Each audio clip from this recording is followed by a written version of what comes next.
Fala pessoal, tudo bem? Sejam muito bem-vindos a mais um vídeo do canal e hoje o tema é holding. Holding, né, para quem não sabe, é uma pessoa jurídica, né? Então muito se criou uma mística sobre o que são holdings, se é um tipo de empresa, o que é, na verdade, esse tipo de estrutura, mas basicamente uma holding é uma pessoa jurídica que é utilizada ali em especial para deter alguns tipos de bens. Então hoje aqui a gente vai entender inclusive quais são as situações mais apropriadas e aquelas situações em que a gente deveria evitar a utilização de uma holding, até porque nos últimos anos as holdings, né, elas têm sido propagandeadas e ditas aí como uma solução para quase que todos os problemas no que se refere a planejamento patrimonial,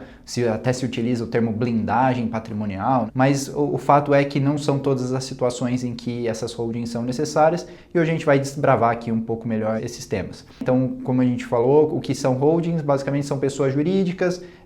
que têm o objetivo ali de ter uma segregação patrimonial em relação ao patrimônio da pessoa física. Então, se eu tenho uma holding, o meu objetivo é transferir bens que hoje estão no meu nome ou adquirir bens por meio dessas estruturas, de modo a permitir ali uma segregação de patrimônio entre o CPF e o CNPJ que é criado ali a partir da constituição da holding. Essas holdings, né, do ponto de vista até mais societário, elas podem ser sociedades limitadas em que existe ali algum tipo de transparência perante junta comercial de quem são os sócios. Então isso pode ser facilmente identificado e existem as sociedades anônimas, que são aquelas sociedades por ações em que a titularidade das ações, né, caso não seja uma empresa aberta, e obviamente aqui pensando em planejamento patrimonial e sucessório, a gente está falando de empresas privadas, essa informação de quem são os sócios, ela fica contida ali num livro societário, que é uma informação que não é pública. Mas o grande fator aqui, né, em termos de utilização,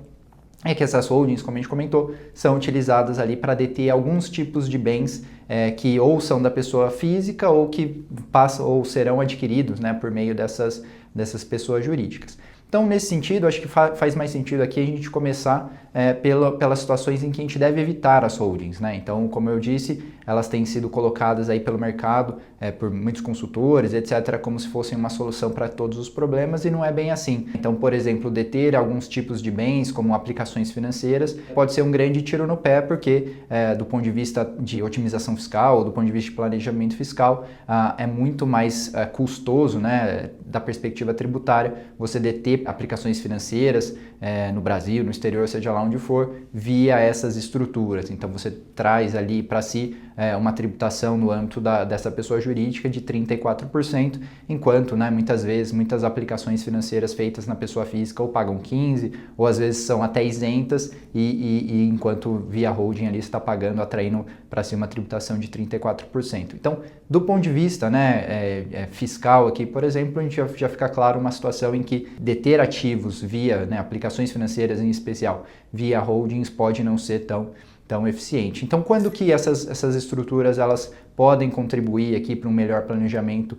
patrimonial, planejamento sucessório? Então, aqui a gente pode pensar, por exemplo, na titularidade de imóveis, né? Então, se eu sou investidor imobiliário, tenho alguns imóveis, 5, 6, 10, independentemente aqui da quantidade, deter esses ativos, esses imóveis via uma holding pode ser mais eficiente do ponto de vista de organização do patrimônio. Então, ao invés de deter a titularidade de 10 imóveis, por exemplo, então ser meu CPF constar lá na matrícula de 10 imóveis diferentes e, consequentemente, na minha falta, isso ter que ser transferido imóvel a imóvel para os meus herdeiros, eu consolido toda a titularidade, a propriedade desses imóveis num único veículo, que aqui seria a holding, né, uma pessoa jurídica, e na minha falta,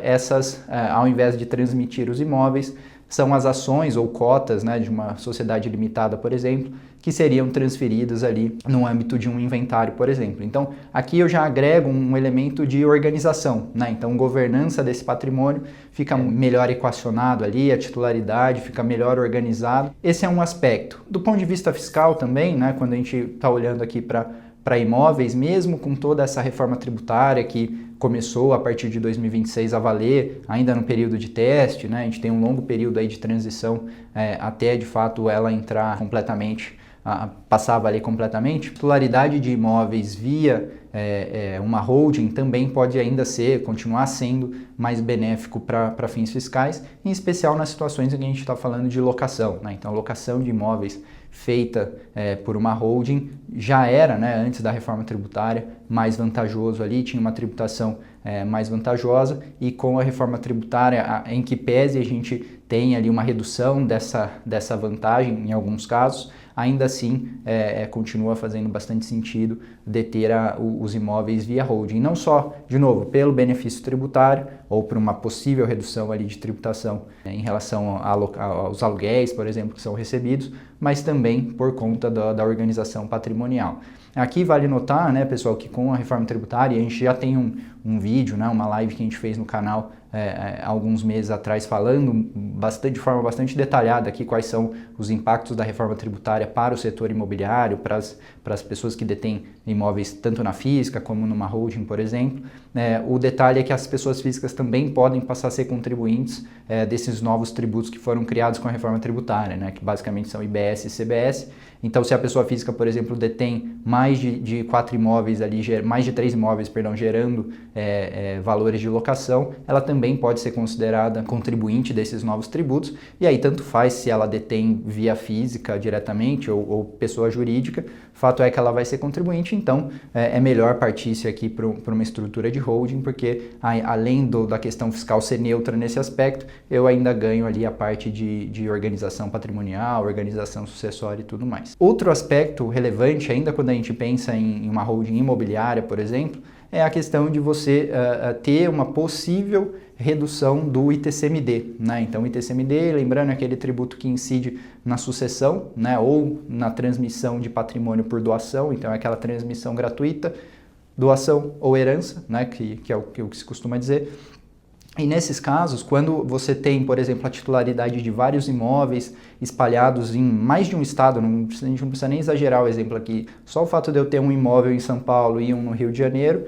na sucessão, né, da transmissão direta desses imóveis, eu tenho aqui uma necessidade de pagar o ITCMD em relação ao imóvel que está em São Paulo para São Paulo, em relação ao imóvel que está no Rio de Janeiro, eu preciso pagar o ITCMD para o Rio de Janeiro. Enquanto que, se eu organizo todo esse patrimônio via uma holding, na transmissão das cotas dessa holding, eu não estou transmitindo os imóveis, eu estou transmitindo as cotas da empresa, a tributação ela fica restrita ali ao estado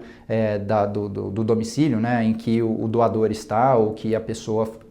que faleceu era residente. Então, tem também aqui uma otimização, não necessariamente de carga tributária, mas de processo, né, de burocracia mesmo, para fins de recolhimento e organização dessa sucessão restrita ali a um único fisco que fica competente aí para cobrar e recolher esse imposto. Então, tem uma série de fatores ali que, né, vão se somando e tendem a justificar, inclusive, a estruturação de uma holding para deter patrimônio imobiliário, por exemplo. Um ponto de atenção que fica, né, e que normalmente gera um pouco de incômodo em dar esse passo, especialmente para quem já tem um acervo imobiliário, já tem ativos ali, por exemplo, é o fato de que quando eu transfiro um imóvel para a holding, eu preciso pagar normalmente o ITBI. O ITBI é aquele imposto que incide na transmissão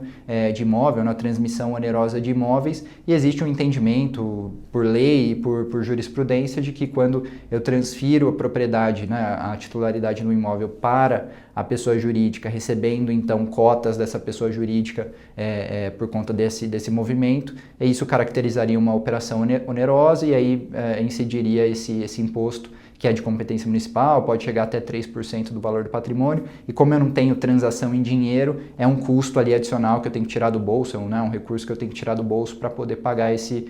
imposto. Então esse custo inicial, né, de estruturação, que normalmente além, né, do ITBI tem também custo de advogado, contador para montar a estrutura, mas normalmente o custo mais relevante acaba sendo o ITBI, e isso acaba desestimulando um pouco as pessoas de darem esse passo, de seguirem ali com a estruturação da holding, mas precisa fazer conta, né? Normalmente esse ITBI inicial aqui acaba se pagando ali em poucos anos, considerando a diferença, né, de tributo que vai ser pago via holding versus aquele aluguel que é tributado na pessoa física, normalmente numa carga mais elevada. Então, é uma questão de fazer conta para ver em quanto tempo esse valor é recuperado, mas é sim um custo ali que gera um certo desestímulo inicialmente aqui para seguir com esse tipo de estrutura. Dito isso, né, então uma vez que esse patrimônio está na holding, ele fica ali mais fácil, mais organizado,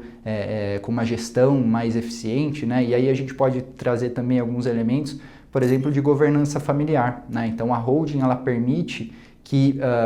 a família se estruture de uma forma em que você tem ali regras mais claras de como um determinado herdeiro pode entrar na holding, em que condições vai se dar a administração, seja via contrato social, um acordo de sócios, um protocolo familiar, uma estrutura de governança que é colocada em volta dessa holding em relação às cotas dela, regras de administração, regras de sucessão, quem entra, em que condições entra, quem pode pedir para sair, em que condições essa pessoa que pede para sair vai receber lá o valor referente às suas cotas, né, em parcelas, em bens. Então fica ali, as regras do jogo são colocadas de uma forma muito mais clara, ou podem ser colocadas de uma forma mais clara, que fica ali né, tudo bem organizado e permite, né, a perenidade em especial desse patrimônio, não só para a geração que construiu aquele patrimônio imobiliário via uma holding, mas para as próximas e futuras gerações, de modo que as vontades daquela pessoa, né, que era o titular inicial desse patrimônio,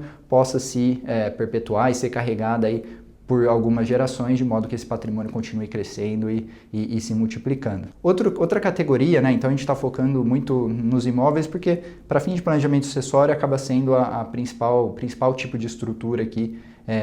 que é utilizada, né, quando a gente olha para patrimônio imobiliário, é a principal utilidade, né, em termos de planejamento sucessório das holdings. Mas também a gente tem outros tipos de bens que podem ser colocados ali dentro dessas holdings, em especial participações societárias, né? Então, quando você cria uma empresa operacional, seja do ramo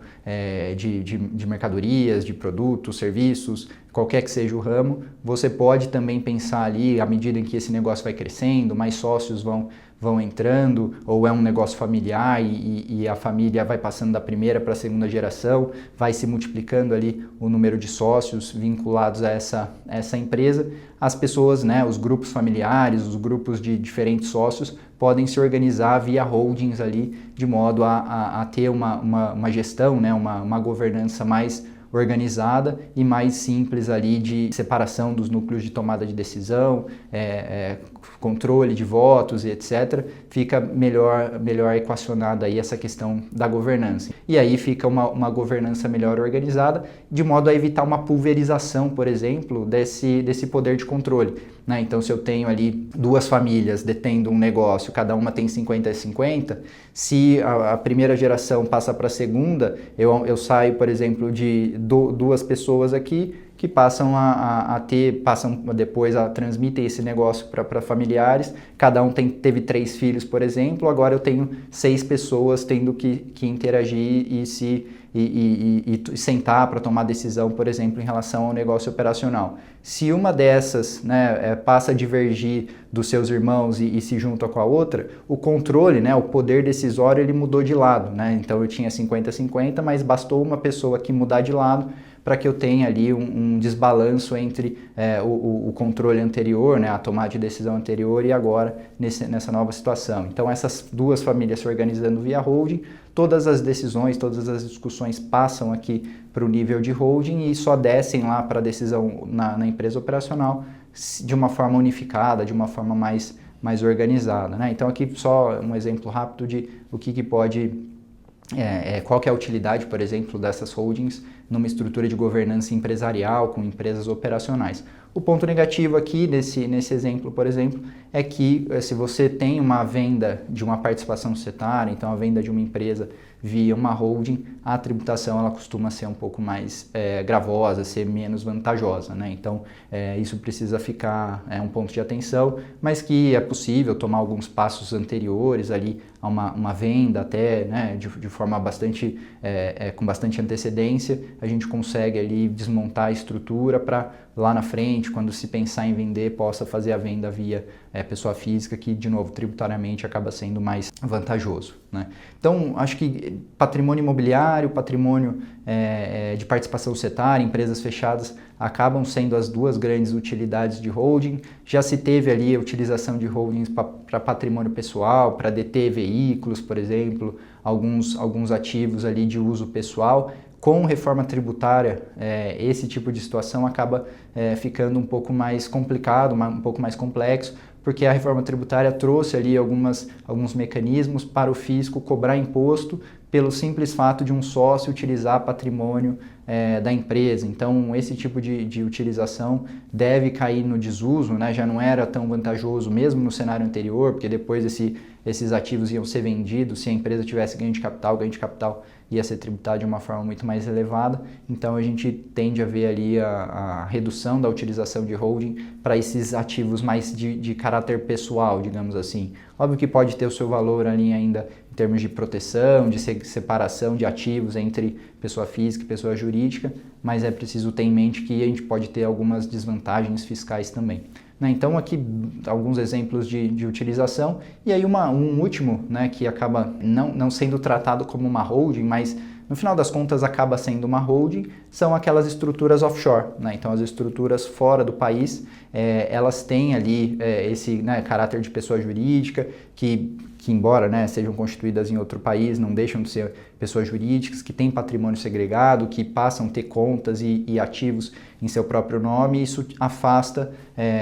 esses ativos aqui da titularidade direta da pessoa física. E aí é uma estrutura apropriada, inclusive, para se deter aplicações financeiras no exterior, né, talvez o maior uso por brasileiros de estruturas offshore para deter contas no exterior,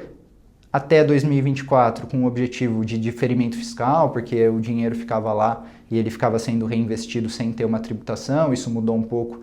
mudou bastante, na verdade, com as mudanças fiscais dos últimos anos, mas ainda assim tem uma importância do ponto de vista de organização de patrimônio, sucessão, seja no exterior para evitar, por exemplo, o imposto de sucessão americano, seja aqui no Brasil também para deixar melhor organizada a sucessão para futuros herdeiros. Só para trazer um exemplo que a gente pode ter holding no Brasil e pode ter holding offshore também, que aí a gente costuma chamar de PIC ou de offshore, mas que também cumpre um propósito aqui de deter patrimônio e ativos que são pessoais aqui das pessoas físicas, tá bom? Então, por hoje é isso, pessoal. Sei que ficou um pouco mais longo aí, mas é para desmistificar um pouco a utilização de holding, né? Então, de novo, gente que vende como se fosse solução para todos os problemas, quando na verdade é um tipo de estrutura que sim tem uma importância, uma relevância e, se bem utilizada, agrega muito aqui para planejamento familiar, planejamento sucessório e até planejamento fiscal, mas precisa ser muito bem avaliada aqui as situações em que ela realmente cabe, especialmente agora com todas essas mudanças de reforma tributária e mudanças de outros tributos, como ITCMD, por exemplo, para a gente verificar quais são realmente as efetivas vantagens aqui da sua utilização. Então, por hoje é isso, pessoal. Nos vemos no próximo.